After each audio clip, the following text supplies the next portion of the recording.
Hi viewers, welcome to our channel. ప్రస్తుతం మనతో పాటు సీనియర్ జర్నలిస్ట్ దామ బాలా సార్ ఉన్నారు. వారితో మాట్లాడదాం. నమస్కారం sir. Sir, Kadambari Jethwani Bollywood heroine ఒక ఇష్యూ జరుగుతుంది, మనకు తెలిసింది. ఆమెను వేధించారు వైసీపీ నాయకులు, అధికారులను ఉపయోగించారన్నారు.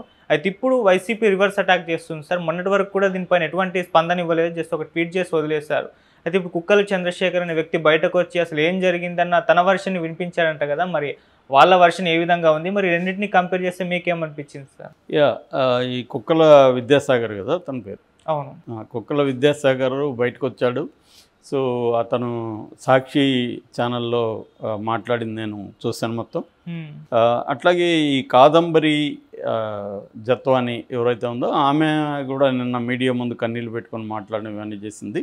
అయితే ఇప్పుడు సాక్షి కావచ్చు, వైసీపీ వాళ్ళు కావచ్చు, వేరే వెర్షన్ని ఈ అమ్మాయి గురించి చెప్పడం మొదలుపెట్టారు.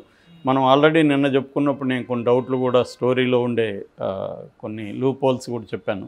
అంటే ఇప్పుడు బ్రీఫ్గా చెప్పుకోవాలంటే తెలుగుదేశం మీడియా కావచ్చు, తెలుగుదేశం కావచ్చు, అఫీషియల్ వెర్షన్ ఒకటి ఉంది.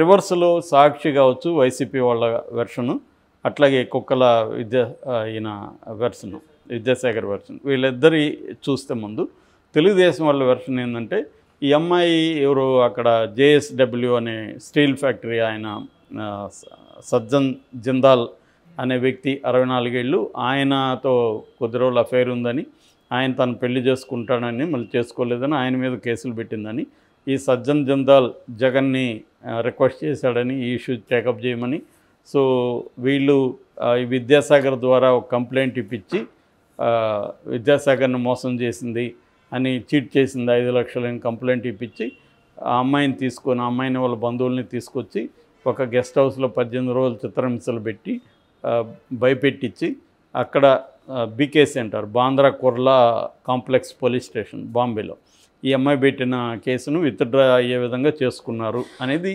ఓవరాల్గా వెర్షన్. దీంట్లోనే మళ్ళీ ఈనాడు ఒకటి రాస్తుంది, జ్యోతి ఒకటి రాస్తుంది, ఇంకొకటి మాట్లాడతారు, రకరకాల వెర్షన్స్ ఉన్నాయి. కానీ ఓవరాల్గా బ్రీఫ్గా స్టోరీ ఇది వీళ్ళు చెప్పేది తెలుగుదేశం వాళ్ళు. ఇక ఇప్పుడు వైసీపీ వెర్షన్ కానీ ఈ విద్యాసాగర్ వెర్షన్ ఏంటంటే, వైసీపీ వెర్షన్ ముందుగా చెప్పుకుంటే ఈ అమ్మాయి జిందాల్నే కాదు, ఏషియన్ పెయింట్స్ అతని పేరు మాలవ్ దానిని కూడా ఇలాగ చేసింది. చాలా కేసులు ఈ అమ్మాయి మీద ఉన్నాయి. ఈ అమ్మాయి కానీ వీళ్ళ ఫ్యామిలీ కానీ పెట్టిన కేసులు చాలా ఉన్నాయి. అట్లాగే వీళ్ళు ముందు నుంచి బ్లాక్మెయిల్ ఫ్యామిలీ. అట్లాగే వీళ్ళ అన్న అంబరీష్ జత్వాని, అతను దుబాయ్లో ఉంటాడు, అతనికి మాఫియాతో సంబంధాలు ఉన్నాయి, అతని గతంలో అరెస్ట్ అయ్యాడు, అతని మీద కేసులు ఉన్నాయి. సో వీళ్ళ ఫ్యామిలీనే కొంత క్రిమినల్ బ్యాక్గ్రౌండ్ ఉన్న ఫ్యామిలీ. ఈ అమ్మాయి ఇదే పనిలో ఉంటుంది. సో ఆ క్రమంలోనే ఈ అమ్మాయి ఇదంతా చేసింది. కాబట్టి పోలీసులు కూడా ఎక్కడ ఇల్లీగల్గా అమ్మాయిని తెచ్చి టార్చర్ చేసింది కానీ ఏమీ లేదు. అమ్మాయిని తీసుకురావడం కూడా ముంబై పోలీసుల పర్మిషన్తోనే, కోర్టు పర్మిషన్తోనే అమ్మాయిని తీసుకొచ్చారు.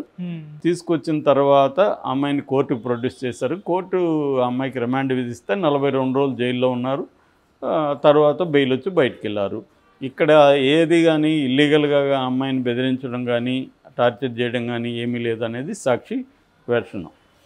దాని తర్వాత ఈ విద్యాసాగర్ ఏం చెప్తున్నా అంటే, 2009లో నేను పెద్ద బిజినెస్ మ్యాన్ని, బాగా వెల్ టు డూ బిజినెస్ మ్యాన్ని.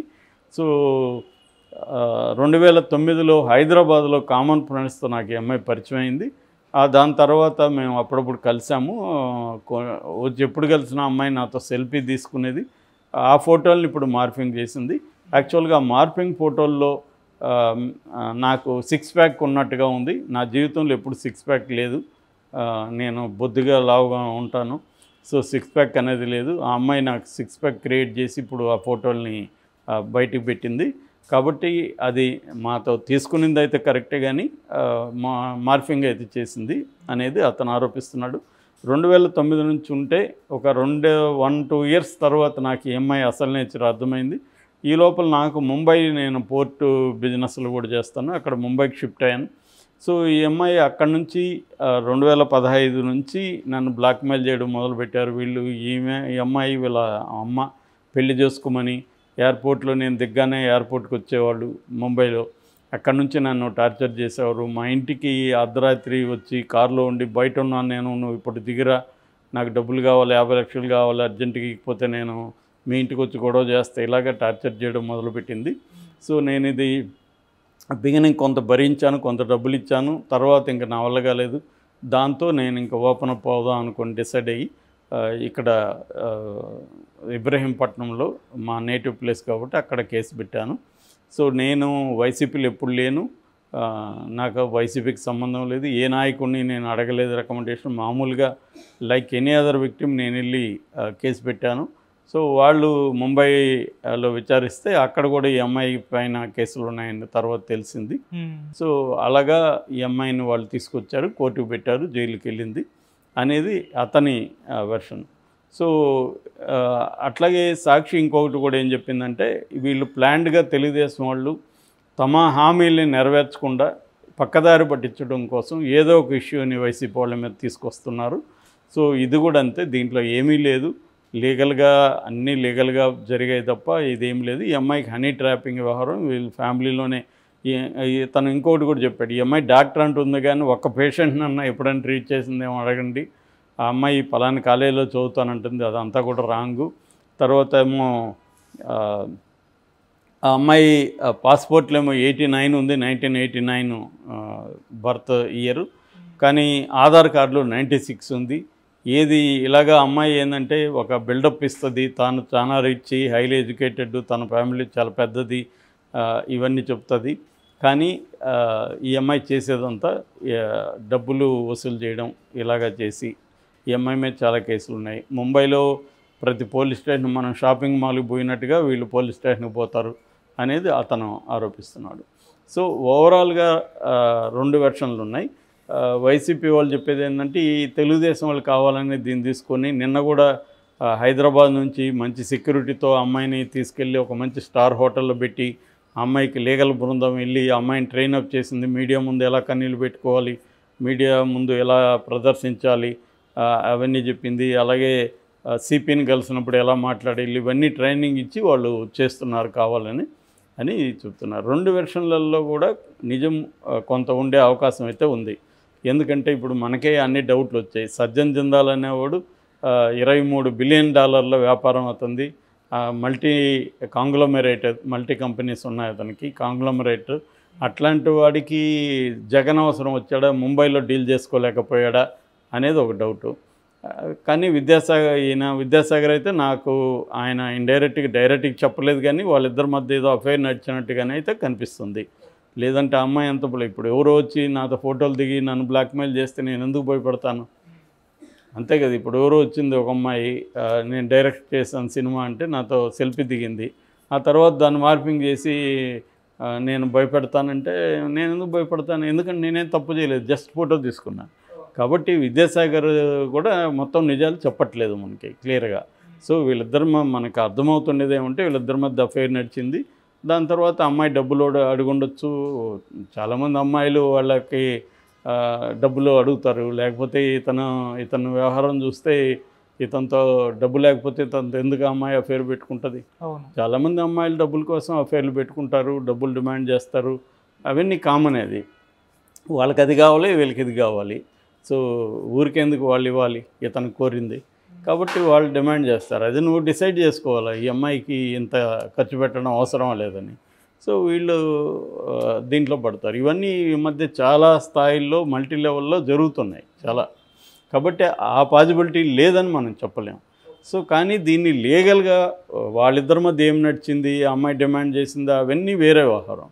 కానీ ఇక్కడ ప్రధాన ఆరోపణ ఏంటంటే ఆ అమ్మాయిని తీసుకొచ్చి వాళ్ళ ఫ్యామిలీని తీసుకొచ్చి పోలీసులు ఇల్లీగల్గా పెట్టుకొని టార్చర్ చేశారు అనేది ఆరోపణ. ఇది కూడా పాజిబుల్. ఎందుకంటే పోలీసులు మనం చూస్తున్నాము మామూలుగానే వాళ్ళు ఇల్లీగల్గా పెట్టుకోవడం అనేది వెరీ వెరీ కామన్. నేను నా పర్సనల్ లైఫ్లో అనేక వందల కేసులు చూశాను. పౌరకుల సంఘంలో 5 ఏళ్ళు పనిచేశాను, నక్సలైట్ మూవ్మెంట్లో 5 ఏళ్ళు పనిచేశాను. నేను అరెస్ట్ 4 నెలలు నన్ను కూడా ఇల్లీగల్ కస్టడీలోనే పోలీస్ స్టేషన్లో పెట్టుకున్నారు. కాబట్టి అట్లా నేను జైల్లో ఉన్నప్పుడు కూడా నెలల తరబడి పోలీస్ స్టేషన్లో ఇల్లీగల్గా ఉండి వచ్చిన వాళ్ళని నేను చాలామందిని చూశాను. సో ఖచ్చితంగా ఈ అమ్మాయిని ఇల్లీగల్గా వీళ్ళు ట్రీట్ చేస్తుంటారు. ఈ విద్యాసాగర్ చెప్పట్లేదు, కానీ జగన్కి చెప్పాడా లేకపోతే సజ్జలకి చెప్పారు ఎవరికైనా మనకు తెలియదు. కానీ కొంత డబ్బులు ఇతని దగ్గర డబ్బులు ఉంది కాబట్టి డబ్బులు ఇచ్చి ఉండొచ్చు. పొలిటికల్ కంటే కూడా డబ్బులే ఇంపార్టెంట్ పోలీసులకి. పొలిటికల్గా ఉంటే ఇంకా వాళ్ళు హర్ట్ అవుతారు, ఎందుకంటే వాళ్ళకి డబ్బులు పోతాయి కదా. ఈ మధ్యన మా ఫ్రెండ్ ఒక దొంగతనం కేసులో పెద్ద స్థాయిలో ఆఫీసర్తో రికమెండ్ చేస్తే వాళ్ళు అసలు పనే చేయలే, ఎందుకంటే వాళ్ళకి డబ్బులు పోయినాయి కదా. అందుకని డబ్బులే ఇంపార్టెంట్ పోలీసులకి. సో మనోడు డబ్బులు ఇచ్చి ఉండొచ్చు, ఇచ్చి ఆ అమ్మాయిని చేయమని ఉండొచ్చు. వీళ్ళు ఖచ్చితంగా ముంబైలో కూడా ఆల్రెడీ సజ్జన్ జిందాల్ అతనికి తన దగ్గర బిలియనియర్ కాబట్టి అతను కూడా డబ్బులు ఇచ్చి ఉండొచ్చు. సో ముంబై పోలీసులు కూడా ఆ అమ్మాయిని ఇచ్చేసి ఉండొచ్చు. సో ఆ అమ్మాయి విక్టిమా లేకపోతే ఆ అమ్మాయి హనీ ట్రాప్ వేసిందా, ఇవేవి కూడా ఈ వెర్షన్లో నుంచి మనం నిర్ధారణకు వచ్చే విధంగా లేదు. ఎవరి తెలుగుదేశాన్ని సానుభూతి పరులేమో ఈ వెర్షన్ నిజమని నమ్ముతారు, వైసీపీ సానుభూతి పరులేమో అదే నిజమని నమ్ముతారు.